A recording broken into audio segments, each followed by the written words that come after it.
በአሜሪካና በዴንማርክ መካከል እየተባባሰ የመጣው የኃይል ፍጥጫ። በኢራን የጸጥታ ኃይሎች እየተገደሉ ነው። ትራምፕ በኢራን ላይ እርምጃ መውሰድ ጀምረዋል። ዶናልድ ትራምፕ በኢራን ላይ የሚወስዱ ወታደራዊና ሚስጥራዊ የጥቃት አማራጮችን መረመሩ። የኢራኑ ፕሬዝዳንት ለተቃውሞ ወጡ። የተከበራችሁ ውድ የዛታ ሚዲያ ቤተሰቦች እነዚህና ሌሎች መረጃዎቻችንን እናስደምጣችኋለን። እስከ ዝግጅቱ ፍጻሜ ድረስ አብራችሁን ቆያለን። ቪዲዮ ላይክ በማድረግ ለቻናሉ አዲስ የሆናችሁ ሰብስክራይብ በማድረግ ቤተሰብ ይሁኑ። በአሜሪካና በዴንማርክ መካከል እየተባባሰ የመጣው የኃይል ፍጥጫ ጥር 5 ቀን 2018 ዓ.ም አሜሪካ ግሪንላንድን የራሷ ግዛት ለማድረግ ዳግም ያነሳችው ጥያቄ በዴንማርክና በግሪንላንድ መሪዎች ዘንድ ከፍተኛ ተቃውሞ እያስነሳ ሲሆን በአርክቲክ ቀጠና ያለውን ወታደራዊ ውጥረትም ወደ አዲስ ምዕራፍ አሸጋግሮታል። ቀደም ሲል እንደ ቀልድ ይታይ የነበረው የአሜሪካ ፍላጎት አሁን ላይ ወደ ግልጽ ወታደራዊና ዲፕሎማሲያዊ ጦርነት እያመራ ይገኛል።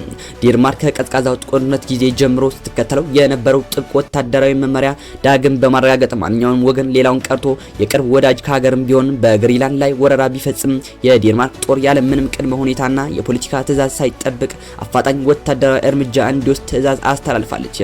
የዴንማርኩ ጠቅላይ ሚኒስትር ሜቴ ፍሪድሪክሰን እንደገለጹትም አሜሪካ በግሪንላንድ ላይ የምታደርገው ማንኛውንም ወታደራዊ እንቅስቃሴ የኔቶ ስምምነት መፍረስ መጀመሪያ ይሆናል ብላለች። ዋይት ሃውስም በበኩሉ ግሪንላንድን መቆጣጠር ለአሜሪካ ብሔራዊ ደህንነት ቀዳሚ ተግባር መሆኑን በግልጽ ጉዳዩን በአንክሮ እየተከታተለው ይገኛል። አሜሪካ ይህን የደሴትን ሀገር የምትፈልገው ሩሲያና ቻይና በአርክቲክ ቀጠና እያደረጉት ያሉት እንቅስቃሴ ለመገደብ የበረዶ መቅለጥን ተከትሎ የሚከፍቱ አዳዲስ የንግድ መርከብ መስመሮችን ለመቆጣጠርና በስፍራው የሚገኙ ግዙፍ የተፈጥሮ ማዕድናትን ባለቤት ለመሆን እንደሆነም ይገመታል። የግሪንላንድ መሪዎችም ሀገራቸው ለሽያጭም ሆነ ለወረራ ክፍት እንዳልሆነች በጽኑ ቢገልጹም አሜሪካ ጉዳዩን በማንኛውም መንገድ ለመጨረስ መዘጋጀቷን ቀጠናው ስጋት ላይ ጥሎታል። ይህም ፍጥጫ በዲፕሎማሲ ይቆጫል ወይንስ ወደ ግልጽ ወታደራዊ ግጭት ያመራል የሚለው ጥያቄ የዓለም ትኩረትን ስቧል። የአርክቲክ ቀጠና ከእንግዲህ የጸጥተኛ ስፍራ መሆኑ አብቅቶ የሀያላን ሀገራት ፍጥጫ ሜዳ ሆኗል መባሉ ነው የተሰማው። በመቀጠል በኢራን የጸጥታ ኃይሎች እየተገደሉ ነው። በኢራን ለሳምንታት በዘለቀው ተቃውሞ የጸጥታ ኃይሎች በከፍተኛ ሁኔታ እየተገደሉ ነው። በኢራን ፕሬዝዳንት መሱድ ፔዜሽኪያን የኢራን የጸጥታ ኃይሎች በተቃዋሚዎች ላይ ጥቃት እንዳይከፍቱ ጠንከር ያለ ትዕዛዝ ማስተላለፋቸው ተከትሎ በተቃውሞ የሚሟቹት ቁጥር የተገላቢጦሽ ሆኗል። ጸባጫሪነት በሚታይበትና አሜሪካ ላይ እናም እስራኤል ላይ የሚቀጣጠለው ተቃውሞ በርካታ ቁጥር ያላቸው የጸጥታ ኃይሎች እየበላ ነው። በተቃዋሚው ሳቢያ እንደተገደሉ ከተገለጸው 2000 ሰዎች ውስጥ አብዛኞቹ የጸጥታ ኃይሎች መሆናቸው ሮይተርስ ዘግቧል። ይህም ተከትሎ ኢራን የ3 ቀን ብሔራዊ ሀዘን አውጃለች። በኢራን መንግስት ለመቃወም አደባባይ ከወጣው ህዝብ በብዙ እጥፍ የሚበልጥ በሚሊዮን የሚቆጠር ኢራናዊና አብዮታዊ መንግስት ደግፎም ሰላማዊ ሰልፍ መውጣት መዘገባችን ይታወሳል። መረን በሌላቸውና የውጭ ኃይሎች አጀንዳ በሚፈጸመው ተቃዋሚዎችም የተገደሉት የጸጥታ ኃይሎች በዛሬው ዕለት በኢስፋሃን እና በማሻሃድ በተደረገው የቀብር ስነ ስርዓት ላይ የክብር አሸኛኘት ተደርጎላቸዋል። በመቀጠል ትራምፕ በኢራን ላይ እርምጃ መውሰድ ጀምረዋል። ከኢራን ጋር በሚገያዩ ሀገራት ላይ 25% ታሪፍ መጣላቸው አስታወቁ። የአሜሪካው ፕሬዝዳንት ዶናልድ ትራምፕ ከኢራን ጋር የሚገያዩ ሀገራት 25% ታሪፍ መጣላቸውን አስታውቀዋል። ከኢራን ጋር የንግድ ትስስር ያላቸው ሀገራት ላይ የተጣለውን ታሪፍ የቴህራን መንግስት ላይ ጫና ለማሳደር ያለመ ነውም ተብሏል።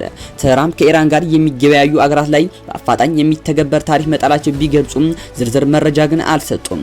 ቻይና የኢራን ዋነኛ የንግድ አጋር ስትሆን ኢራቅ፣ የተባበሩት አረብ ኤሚሬቶች፣ ቱርክና ህንድም ከኢራን ጋር የንግድ ትስስር አላቸው።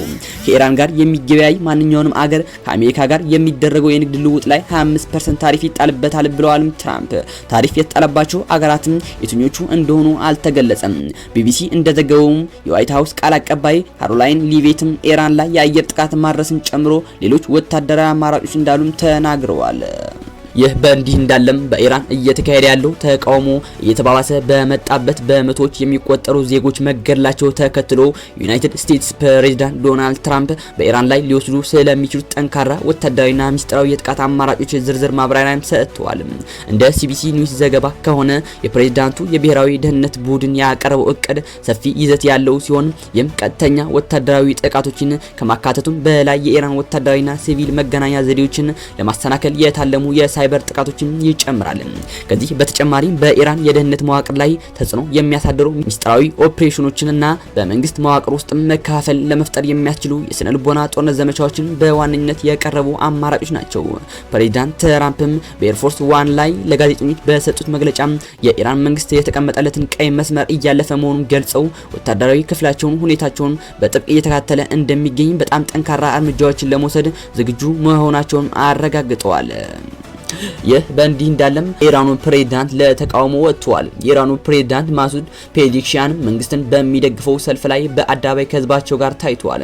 በ10 ሺዎች የሚቆጠሩ የአያቶላህ አሊ ሀሚኒ ስርዓተ መንግስትን አሁናዊ አስተዳደሩን የሚደግፉ ዜጎች ወደ ጎዳና ወጥተው ድጋፋቸውን አሳይተዋል። በኢራን መንግስት ላይ የተነሳው ህዝባዊ ተቃውሞ ለመቀልበስና ድርጊቱን ለማውገዝ ነው ፔዜሽኪያን ከህዝቡ ጋር በቴህራን ጎዳና ላይ የታዩት። ማሱድ ፔዜሽኪያን ከዚህ ቀደም ሰላማዊ ሰልፍ ከህዝባቸው ጋር አድርገው በአሜሪካና እስራኤል ላይ ትችት መሰንዘራቸው አይዘነጋም። አያቶላህ አሊ ሀሚኒም በተቃዋሚዎች ላይ የተነሳው ሚዛን አስጠባቂ ሰልፍ ለአሜሪካ የተሰጠ ማስጠንቀቂያ ነው ብለውታል። ይህ በእንዲህ እንዳለም በደቡብ ምስራቅ ሱዳን በተፈጸመ የድሮን ጥቃት 27 ሰዎች ህይወታቸው አለፈ። ጥር 5 ቀን 2018 ዓ.ም በሱዳን ሴናር ግዛት ዋና ከተማ በሆነችው ሲንጃ በሚገኝ ወታደራዊ እዝ ጽህፈት ቤት ላይ በደረሰ የድሮን ጥቃት ቢያንስ 27 ሰዎች መገደላቸው 73 የሚሆኑ ደግሞ መቁሰላቸው የሀገሪቱ ጤና ባለስልጣናት አስታወቁ። ጥቃቱ የተፈጸመው ፈጣን ድጋፍ ሰጪ ኃይሎች RSF የተባለውን አማጺ ቡድን እንደሆነም ተገልጿል። ጥቃቱ ያነጣጠረው የሱዳን ጦር 17ኛውን እግረኛ ክፍለ ጦር ዋና መስሪያ ቤት ላይ ሲሆን በወቅቱ የሴናር የነጭ አባይና የሰማያዊ አባይ ግዛቶች ገዢዎች እንዲሁም ከፍተኛ የጦር መኮንኖችን የተገኙበት የደህንነት ስብሰባ እየተካሄደ በነበረበት ወቅት ነው። የነጭ አባይ ግዛት ገዢ ከጥቃቱ ለጥቂት ሲተርፉ የግል ጠባቂያቸውና የፕሮቶኮል ዳይሬክተሩ ግን ከሟቾቹ መካከል እንደሚገኙ ታውቋል። የሴናሩ ግዛት ጤና ሚኒስትር ኢብራሂም አልአዋድ እንደገለጹት በጥቃቱ የሟቾች ቁጥር ሊጨምር እንደሚችልም ስጋት አለ ብለዋል። ይህም ጥቃት የተፈጸመው የሱዳን መንግስት ለ3 ዓመታት ያህል የቆየበት የፖርት ሱዳን ጊዜያዊ መቀመጫ ወደ ዋና ከተማ ካርቱም መመለሱ ባወጀበት ማግስት መሆኑን ለጉዳዩ ላይ ትኩረት ሰጥቶታል። ከሚያዝያ 2023 ጀምሮ በሱዳን ጦርና በፈጣን ድጋፍ ሰጪ ኃይሎች መካከል እየተካሄደ ባለው ደም አፋሳሽ ጦርነት በ10 ሺዎች የሚቆጠሩ ዜጎች ለእልፈት ሲዳረጉ በሚሊዮን የሚቆጠሩ ደግሞ ከቤት ንብረታቸው ተፈናቅለዋል መባሉ ነው የተሰማው። ይህ በእንዲህ እንዳለም ቻይና የመጀመሪያው የፖሊስ የኤሌክትሪክ ሄሊኮፕተር ይፋ አደረገች። ቻይና ለፖሊስ አገልግሎት የሚውል የመጀመሪያው 2 ሰዎችን የመጫን አቅም ያለው የኤሌክትሪክ ሄሊኮፕተር የተሳካ የሙከራ በረራ ማካሄዷን መቻሏን አስታውቃለች። በደቡብ ቻይና ጎንዡ ከተማ በተደረገ የሙከራ በረራ በቀጥታ መነሳትና ማረፍ እንደሚችልም የታየው ይህ ቴክኖሎጂ ኢቮሌት የሄሊኮፕተርና አውሮፕላን ድሮን በተወሰደ ንድፍ ሀሳብ የተሻለ ተደርጎ በኢሃንግ ኩባንያ የተመረተ ነው።